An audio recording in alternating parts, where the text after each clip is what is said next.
അവരെ നമസ്കാരം. സുപ്രീം കോടതിയുടെ പ്രധാനമായ ഒരു വിധി ഇന്നലെ ഉണ്ടായിരിക്കുന്നു.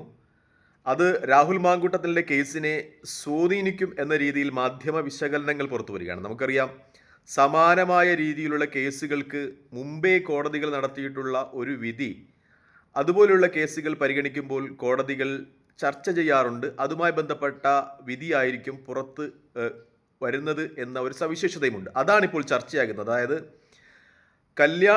വിവാഹം കഴിച്ച ഒരു സ്ത്രീ മറ്റൊരു പുരുഷനുമായിട്ട് ബന്ധം സ്ഥാപിച്ചതിന് ശേഷം, അയാളുമായിട്ട് ലൈംഗിക ബന്ധത്തിൽ ഏർപ്പെട്ടതിന് ശേഷം പിന്നീട് ആ പുരുഷൻ തന്നെ വിവാഹ വാഗ്ദാനം നൽകി പീഡിപ്പിച്ചു എന്ന് പറയുന്നത് അത് അംഗീകരിക്കുവാൻ കഴിയില്ല എന്നാണ് സുപ്രീം കോടതിയുടെ ഒരു വിധി ഇന്നലെ ഉണ്ടായിരിക്കുന്നത്. മറ്റൊരു കാര്യം കൂടി കോടതി സൂചിപ്പിക്കുന്നുണ്ട്. യഥാർത്ഥ ബലാത്സംഗ കേസുകൾ തിരിച്ചറിയുവാൻ കോടതിക്ക് കഴിയണം എന്ന ഒരു നിർദ്ദേശം കൂടി കോടതി മുന്നോട്ട് വയ്ക്കുന്നത്. അതായത് രാഹുൽ മാങ്കൂട്ടത്തിന് മേൽ ഇപ്പോൾ നിലവിലുള്ള കേസുകളുടെ സമാനതയിലുള്ള ഒരു കേസിൻ്റെ വിധി പ്രഖ്യാപനത്തിലാണ് സുപ്രീം കോടതി ഇങ്ങനെ ഒരു വിധി പ്രഖ്യാപിച്ചത് എന്നത് വളരെ പ്രാധാന്യത്തോടു കൂടി തന്നെ ചർച്ച ചെയ്യപ്പെടേണ്ടതുണ്ട്. അതായത് വിവാഹിതയായ ഒരു സ്ത്രീ അവർ മറ്റൊരു പുരുഷനുമായിട്ട് ബന്ധം സ്ഥാപിച്ചതിന് ശേഷം, ലൈംഗിക ബന്ധത്തിൽ ഏർപ്പെട്ടതിന് ശേഷം ഈ പുരുഷൻ തന്നെ വിവാഹ വാഗ്ദാനം നൽകി പീഡിപ്പിച്ചു എന്ന കേസ് നിലവിൽ നിൽക്കില്ല എന്നാണ് സുപ്രീം കോടതിയുടെ വിധിയിലൂടെ ഇന്നലെ അസന്നിഗ്ധമായിട്ട് വ്യക്തമാക്കുന്നത്. രാഹുൽ മാങ്കൂട്ടത്തിൻ്റെ കേസിനും ഇതുപോലെയുള്ള ഒരു ആരോപണമാണ് നിലനിൽക്കുന്നത്. അതിജീവിതകൾ രണ്ടുപേരും വിവാഹിതരായിരുന്നു.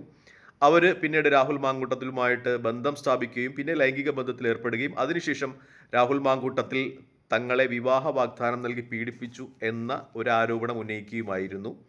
ഇപ്പോൾ സുപ്രീം കോടതിയുടെ പുതിയ വിധി നിർണയപ്രകാരം ഈ കേസുകൾ നിലനിൽക്കുന്നില്ല എന്നതാണ് ഏറ്റവും പരമപ്രധാനമായ ഒരു യാഥാർത്ഥ്യം. മറ്റൊന്നുകൂടി രാഹുൽ മാങ്കൂട്ടത്തിലുമായിട്ടുള്ള കേസുമായി ബന്ധപ്പെടുമ്പോൾ വ്യക്തമാകുന്നുണ്ട്. കാരണം ഇന്നലെ രാഹുൽ മാങ്കൂട്ടത്തിനെതിരെ നിരന്തരം ആരോപണം ഉന്നയിക്കുന്ന ഷഹനാസ് എന്ന എഴുത്തുകാരി എന്ന് അവകാശപ്പെടുന്ന വ്യക്തിത്വം, അവർ ചാനലുകൾക്കൊക്കെ ഇൻ്റർവ്യൂ കൊടുക്കുന്ന രംഗങ്ങൾ നമ്മൾ കണ്ടതാണ്. അതിനുശേഷം അവർക്ക് ഈ മൈക്ക് ഓഫ് ചെയ്യാൻ മറന്നുപോയിട്ടുണ്ടായിരുന്നു.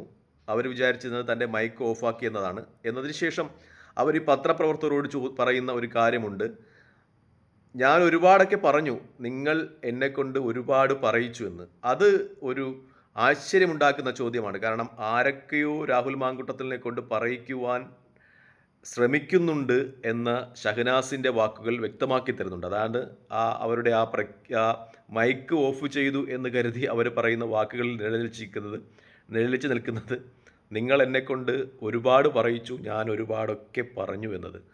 അത് ഒരു സംശയമുനയിൽ ആ ഷഹനാസ് എന്ന് പറയുന്ന വ്യക്തിത്വത്തെ നിർത്തുന്ന ഒരു കാര്യമാണ് എന്ന കാര്യത്തിൽ സംശയമില്ല. നമ്മൾ പണ്ട് ONV കുറിപ്പ് പറഞ്ഞതുപോലെ, ഒരു പിടി മണ്ണൽ വാരി മുകളിലോട്ട് എറിഞ്ഞാൽ താഴോട്ട് വീഴുന്നതൊക്കെയും എഴുത്തുകാരുടെ പുറത്തായിരിക്കും. കാരണം ലോകത്തുള്ള എല്ലാവരും ഇപ്പോൾ എഴുത്തുകാർ എന്ന് അവകാശപ്പെടുന്ന ഒരു സമയമാണ്. പ്രത്യേകിച്ചും ഷഹനാസും താൻ വലിയ എഴുത്തുകാരിയാണ്, പബ്ലിഷറാണ് എന്നൊക്കെ അവകാശപ്പെടുന്നുണ്ട്. നമുക്കറിയാവുന്ന ഒരുപാട് പബ്ലിഷറുണ്ട്. കാരണം ഈ എഴുത്തുകാരനാകാൻ ആഗ്രഹിക്കുന്ന, അല്ലെങ്കിൽ സ്വന്തം കൃതി പ്രസിദ്ധീകരിച്ച് കാണണമെന്ന് ആഗ്രഹിക്കുന്ന ആളുകളുടെ കയ്യിൽ നിന്നൊക്കെ 10,000 5,000 ഒക്കെ വാങ്ങിയിട്ട് സ്വന്തം പബ്ലിഷിംഗ് കമ്പനിയിൽ അവരുടെ എഴുത്തുകൾ പ്രസിദ്ധീകരിക്കുന്ന ഒരുപാട് ആളുകളുണ്ട്. ഷഹനാസ് അത്തരത്തിലൊരാളാണ് എന്ന് ഞാൻ ആരോപിക്കുന്നില്ല. പക്ഷെ ഞാൻ അങ്ങനെ പറഞ്ഞു വരികയാണ് പൊതുവെയുള്ള ചില പബ്ലിഷർമാരെ പറ്റിയും ഒപ്പം എഴുത്തുകാരെ പറ്റിയും ഒക്കെ. എന്തായാലും ഷഹനാസ് രാഹുൽ മാങ്കൂട്ടത്തിനെതിരെ വലിയ ആരോപണങ്ങൾ ഉന്നയിക്കുന്നതോടൊപ്പം തന്നെ മുകേഷിനോടൊപ്പം ഷഹനാസ് നിൽക്കുന്ന ചിത്രങ്ങൾ സോഷ്യൽ മീഡിയയിൽ വളരെ സജീവമാണ്, സോഷ്യൽ മീഡിയയിൽ സുലഭമാണ്. നമുക്കറിയാം, നേരത്തെ ഇപ്പോഴത്തെ ആരോഗ്യമന്ത്രി വീണ ജോർജ് മുകേഷിൻ്റെ മുൻ ഭാര്യ സരിതയുമായി നടത്തിയ ഒരു അഭിമുഖം, അതിൻ്റെ വീഡിയോകളൊക്കെ യൂട്യൂബിൽ ഇപ്പോൾ സുലഭമാണ്.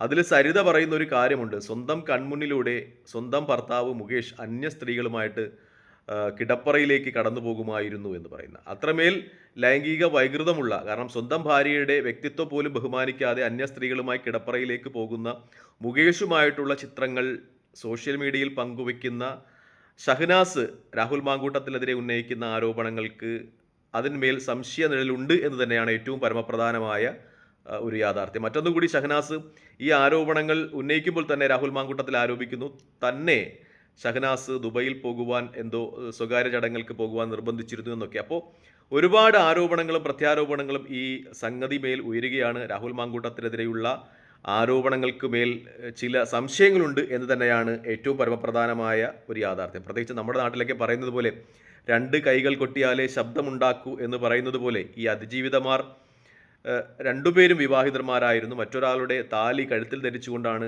മറ്റുള്ള ഒരു പുരുഷൻ്റെ കിടപ്പറയിലേക്ക് പോയത് എന്നത് വളരെ വിരോധാഭാസമാണ്. നമ്മുടെ ഒരു അതിജീവിതയുടെ ആരോപണം തന്നെ ഇങ്ങനെയാണ്. കണ്ട ആദ്യ നിമിഷത്തിൽ തന്നെ രാഹുൽ മാങ്കൂട്ടത്തിൽ കടന്നു പിടിച്ച് ബലാത്സംഗം ചെയ്തു എന്നൊക്കെയാണ്.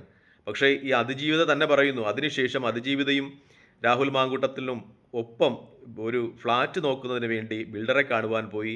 അതിനുശേഷം രാഹുൽ മാങ്കൂട്ടത്തിന് വലിയ വില കൂടിയ പെർഫ്യൂം അയച്ചു കൊടുത്തു, ഒരുപാട് പൈസ കൊടുത്തു എന്നൊക്കെ. നമ്മൾക്ക് അറിയാവുന്ന ഒരു സംഗതി എന്തെന്ന് വെച്ചാൽ ഈ സാധാരണ പെണ്ണുങ്ങൾ അവർ തങ്ങളുടെ മേൽ നോട്ടം കൊണ്ടോ സ്പർശനം കൊണ്ടോ അപമര്യാദമായി പെരുമാറുന്ന ഒരാളുടെ സാന്നിധ്യം ഒരിക്കലും ആഗ്രഹിക്കില്ല. അയാളുടെ ഒരു നിഴലിൻ്റെ അടുത്ത് പോലും വന്നു നിൽക്കുവാൻ ആഗ്രഹിക്കില്ല എന്നിരിക്കെ തന്നെ കണ്ട ആദ്യ മാത്രയിൽ തന്നെ കടന്നു പിടിച്ച് ബലാത്സംഗം ചെയ്ത രാഹുൽ മാങ്കൂട്ടത്തിനോടൊപ്പം ഫ്ലാറ്റ് നോക്കാനൊക്കെ പോയി എന്ന് പറയുമ്പോൾ അതിൻ്റെ ഒരു വിരോധാഭാസം നമുക്ക് വളരെ വ്യക്തമാണ്. മറ്റൊന്ന്, രാഹുൽ മാങ്കൂട്ടത്തിനെതിരെ ഇന്നലെ വേറൊരു ആരോപണം കൂടി വന്നിട്ടുണ്ട്. അത് നമ്മുടെ ജിസ്ല മാടശ്ശേരിയാണ്. 2017 മറ്റോ അയച്ച ഒരു പോസ്റ്റ് അയാൾ ജിസ്ല മാടശ്ശേരിക്ക് അയച്ച ഫേസ്ബുക്കിലോ മറ്റോ അയച്ച ഒരു മെസ്സേജുമായിട്ട് വന്നിട്ടുണ്ട്.